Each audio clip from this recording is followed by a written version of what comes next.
दोस्तों एक बार फिर से मैं आपके लिए BSSC CGL 4 form fill up 2025 apply online process की अपडेट लेके आ चुके हैं। किस तरह से आप Bihar fourth graduate level combined competitive exam के 1481 खाली पदों के लिए अपने फॉर्म अप्लाई कर सकते हो। स्टेप बाय स्टेप कंप्लीट जानकारी आपको इस वीडियो में दी जाएगी। लास्ट डेट की अपडेट है, केवल 7 ही दिन शेष रह गए हैं। आप जल्द से जल्द अपना फॉर्म अप्लाई कर ले, कहीं मौका हाथ से छूट न जाए। अंतिम समय में आपको किन किन बातों को ध्यान में रखते हुए अपना फॉर्म अप्लाई कर लेना होगा। फॉर्म अप्लाई करते समय अगर आपके सामने कोई भी टेक्निकल प्रॉब्लम आ रही है तो उसका हल भी आपको इस वीडियो में मिल जाएगा। अंतिम समय में आपको किस प्रकार से अपना फॉर्म अप्लाई करना होगा, कैसे अपना फॉर्म रिजेक्ट होने से बचाना होगा, फॉर्म अप्लाई करते समय आपको कोई भी ऐसी गलती या फिर मिस्टेक नहीं करनी होगी जिसको करने से आपका फॉर्म रिजेक्ट हो सकता है। ऑनलाइन आवेदन करते समय आप अपनी एजुकेशनल क्वालिफिकेशन की डिटेल किस प्रकार से फिल करोगे, किस तरह से आपको अपना लाइव फोटो कैप्चर करना होगा और किस तरह से आपको अपने डॉक्यूमेंट सिग्नेचर और कितने केबी में आपको अपलोड करने होंगे।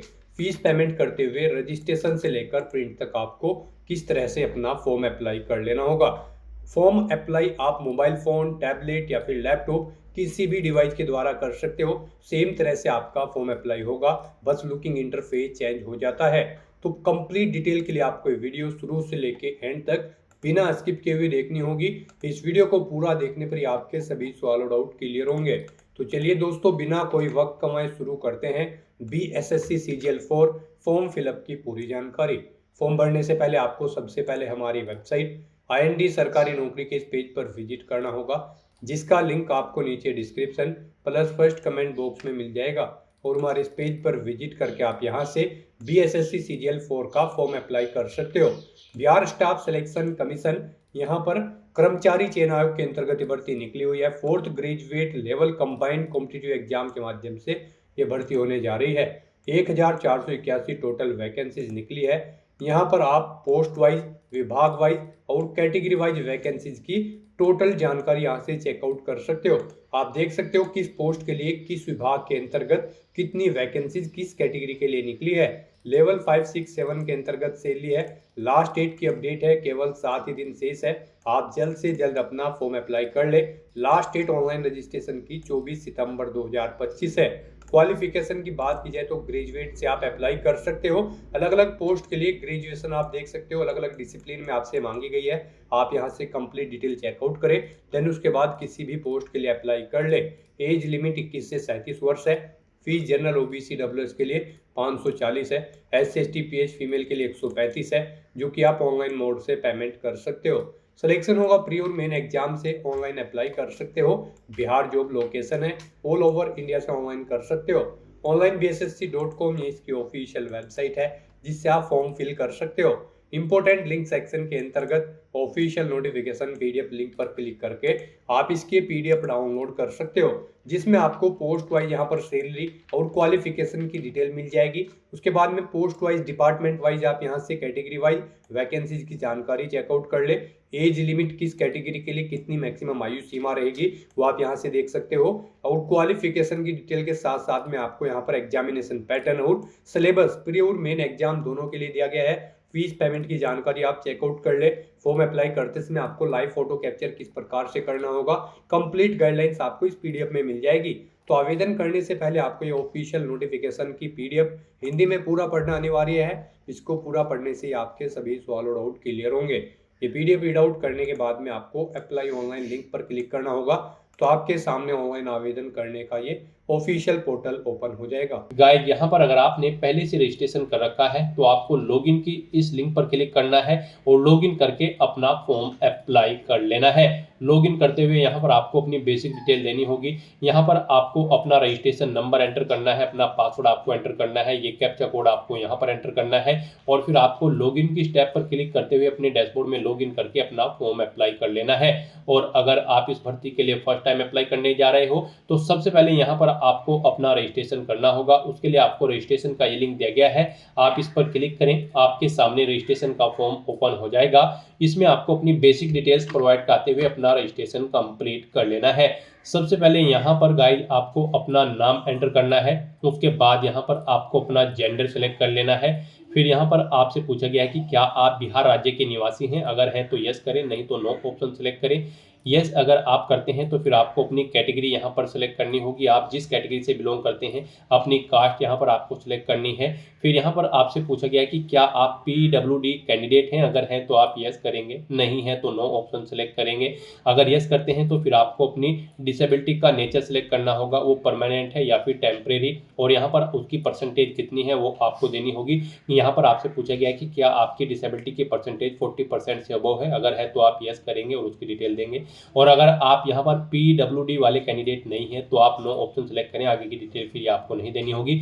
फिर आपसे पूछा गया है कि क्या आप एक सर्विसमैन कैंडिडेट हैं, अगर हैं तो यस करेंगे, नहीं है तो आप नो ऑप्शन सेलेक्ट करेंगे। यस ऑप्शन अगर आप सेलेक्ट करते हैं फिर यहाँ पर आपने कितने दिन सर्विस की है वो डिटेल यहाँ पर आप देंगे। उसके बाद यहाँ पर आपसे पूछा गया कि क्या आप 1 जनवरी 1963 के बाद NCC से विमुक्त होने के बाद बिहार सरकार के अधीन कार्य किया है, अगर किया है तो आप यस करें, नहीं तो नो ऑप्शन सेलेक्ट करें। फिर यहाँ पर आपसे पूछा गया कि क्या आप बिहार सरकार के कर्मचारी हैं जिन्होंने कम से कम 3 साल नियमित एवं रेगुलर सेवा की है, अगर की है तो आप यस करेंगे, नहीं तो नो ऑप्शन सेलेक्ट करेंगे। अगर यहाँ पर आप बिहार सरकार के कर्मचारी हैं और उसके बाद भी आपने जॉब्स के लिए ट्राई किया है तो वो कितनी बार किया है, उसके लिए यहाँ पर आपको ऑप्शन सेलेक्ट कर लेना है, 1 बार, 2 बार, 3 बार या फिर नहीं किया है। उसके बाद यहाँ पर आपको अपना मोबाइल नंबर एंटर करना है, उसे एक बार फिर से एंटर करके कंफर्म कर लेना है। फिर आपको अपनी ईमेल आईडी यहाँ पर एंटर करनी है, उसे भी एक बार फिर से एंटर करके कंफर्म कर लेनी है। अपनी डेट ऑफ बर्थ आपको इस कैलेंडर में से सिलेक्ट करनी है। उसके बाद यहाँ पर आपको ये कैप्चा कोड इस बॉक्स में एंटर करना है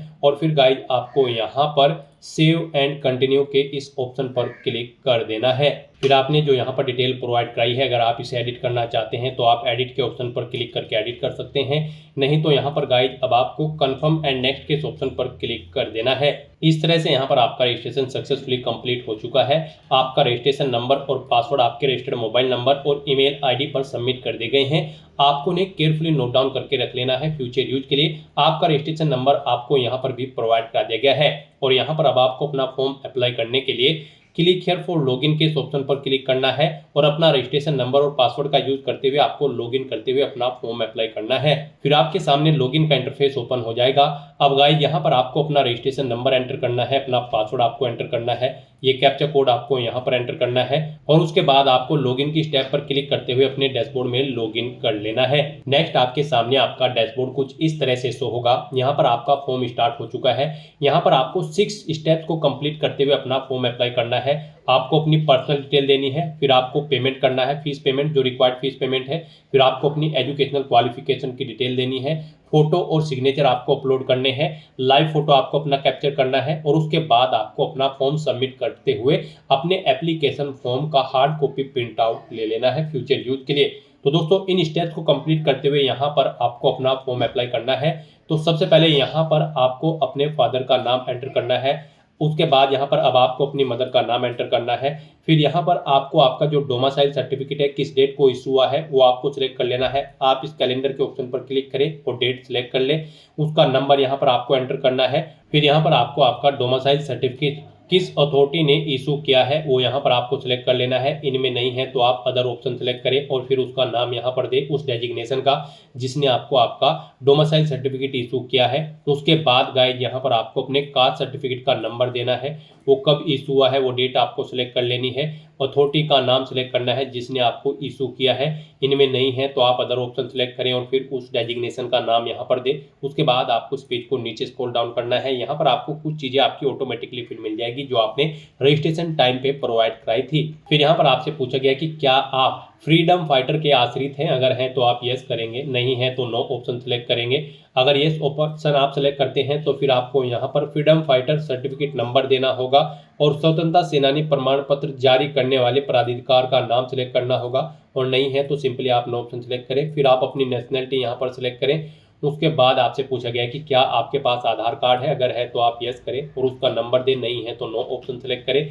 फिर यहाँ पर आपको अपना कोई photo ID proof option select करना है, Aadhaar card, voter ID card, driving licence या फिर पैन कार्ड या फिर पासपोर्ट, और फिर उसका नंबर यहाँ पर आपको प्रोवाइड करा देना है। फिर आपसे पूछा गया है आपकी बॉडी पर कहीं कोई कट या तिल का निशान है, अगर है तो पहले इसका नाम यहाँ पर आप दें, नहीं है तो नो मार्क एंटर कर दे। फिर आपसे पूछा गया कि क्या आपको कभी किसी प्रतियोगिता परीक्षा यूपीएससी, राज्य आयोग या फिर अन्य आयोग से वंचित किया गया है। अगर किया गया है तो आप यस करेंगे और फिर आयोग या फिर उस संस्था का नाम देंगे।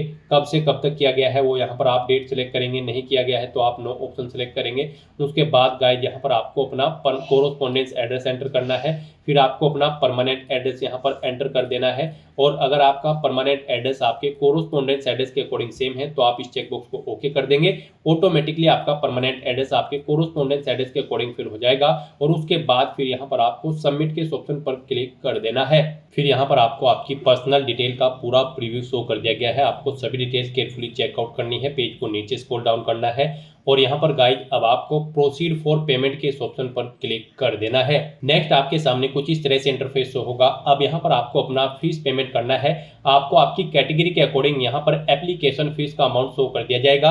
अब यहाँ पर आप SBI या फिर ICI के इन किसी भी ऑप्शन को क्लिक करते हुए अपना फीस पेमेंट कर सकते हो। फीस पेमेंट करने के लिए अब यहाँ पर आपको प्रोसेस ऑनलाइन पेमेंट के इस ऑप्शन पर क्लिक करना है। अब आपके सामने फीस पेमेंट का इंटरफेस ओपन हो चुका है। यहाँ पर आप ऑनलाइन मोड में debit card, credit card, net banking या फिर UPI के माध्यम से आप अपना फीस पेमेंट कर सकते हो। UPI यहाँ पर आपके लिए सबसे बेस्ट ऑप्शन रहेगा। आप UPI के इस ऑप्शन पर क्लिक करें। अपनी UPI ID के थ्रू अगर आप फीस पेमेंट करना चाहते हैं तो यहाँ पर आप एंटर UPI ID के इस ऑप्शन पर क्लिक करें। अपनी UPI ID यहाँ पर एंटर करें और फिर वैलिडेट UPI ID के इस ऑप्शन पर क्लिक करते हुए अपना फीस पेमेंट कर दें। या फिर आपको यहाँ पर एक और ऑप्शन दिया गया है UPI QR, आप इस ऑप्शन पर क्लिक करें। आपके सामने यहाँ पर फिर आपको पे नाउ के ऑप्शन पर क्लिक करना है। उसके बाद आपके सामने ये QR कोड शो होगा। आप इसे अपने UPI से स्कैन करें और अपना फीस पेमेंट कर दें। सक्सेसफुली फीस पेमेंट करने के बाद आपको अपनी एजुकेशनल क्वालिफिकेशन की डिटेल प्रोवाइड करनी है। इस भर्ती में पार्टिसिपेट करने के लिए आपके पास ग्रेजुएट डिग्री होनी चाहिए। गाइस यहाँ पर अगर आप असिस्टेंट ब्रांच ऑफिसर की पोस्ट के लिए अप्लाई करने जा रहे हैं तो फिर आपके पास ग्रेजुएट डिग्री होनी चाहिए किसी वेल रिकॉग्नाइज्ड यूनिवर्सिटी से। और अगर आप प्लानिंग असिस्टेंट की पोस्ट के लिए भी अप्लाई कर रहे हैं तो भी आपके पास ग्रेजुएट डिग्री होनी चाहिए। और बाकी सब पोस्ट के लिए यहाँ पर आपके पास ग्रेजुएट डिग्री रिलेटेड सब्जेक्ट के अंतर्गत होनी चाहिए। तो यहाँ पर अब आपको अपनी क्वालिफिकेशन की डिटेल प्रोवाइड करनी है। सबसे पहले यहाँ पर आपको अपनी 10वीं क्लास की डिटेल देनी है। फिर यहाँ पर आपको 10वीं की क्लास की डिटेल प्रोवाइड करते हुए सब्जेक्ट एंटर करने हैं। जो सब्जेक्ट आपके पास 10वीं क्लास में थे, बोर्ड का नाम देना है जिस बोर्ड से आपने अपनी 10वीं क्लास पास आउट की है, टोटल कितने मार्क्स थे वो आपको एंटर करने हैं, इनमें से कितने मार्क्स आपने ऑब्टेन किए हैं वो आपको एंटर करने हैं। फिर इनके अकॉर्डिंग आपकी परसेंटेज यहाँ पर कैलकुलेट करके आपको शो कर दी जाएगी। फिर यहाँ पर आपको अपनी 10वीं क्लास का सर्टिफिकेट नंबर प्रोवाइड कर देना है।